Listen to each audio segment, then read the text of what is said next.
physical therapist in Denver, Colorado. I've been treating runners of all levels for over 20 years. I have several exercises that I feel are really important for underutilized muscles. These exercises will target those muscles and allow you to achieve the PRs that you're hoping for. Remember, train to run, don't run to train. I'm Ann Parker, a certified personal trainer. I've been in the industry for 12 years. I've worked as a NCAA track and field coach, a USA track and field coach, and I was also an elite athlete myself. So my business is for runners. We hope you enjoy these exercises. The biggest problem area I find in runners is that they have the inability to use their glutes. The glutes are the power or the motor for the body. If you are unable to contract your glutes, utilize them throughout your run, you are going to have no power or speed. This exercise is one of the best to isolate the glutes. It really puts the booty in the game.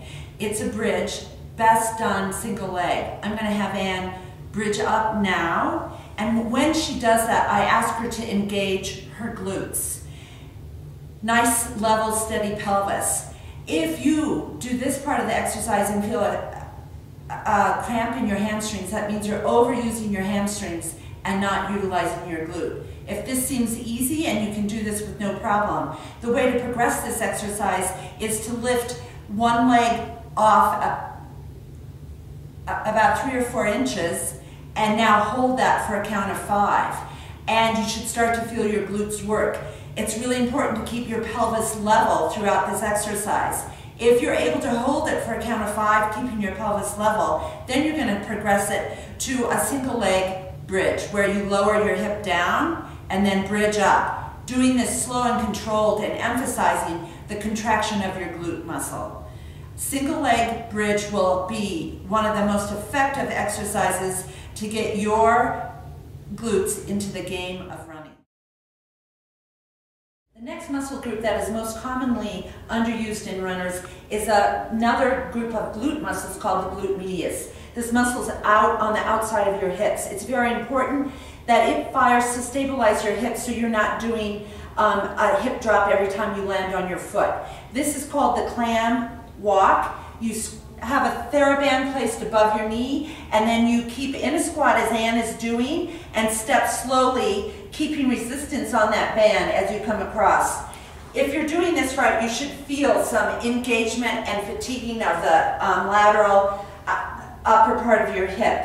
Again, this exercise should be repeated for time, not numbers. So try 20 to 30.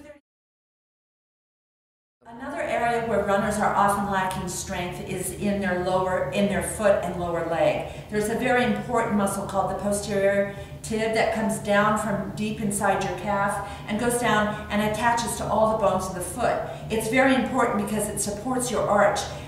Supporting the arch is what gives the foot a rigid lever to push off and accelerate you through space. This exercise isolates the posterior tib. You keep your hips slightly bent, your knees bent, knee over big toe, and then you slowly raise up and down just your heel. You should start to feel fatigue in your calf. I recommend that you do this barefoot and in front of a mirror to make sure you're keeping your alignment like you should. I recommend that you do this exercise 2 or 3 times to fatigue. Again, a very good exercise to increase your foot speed and acceleration through space. Ann's going to turn around and show you from the side as well.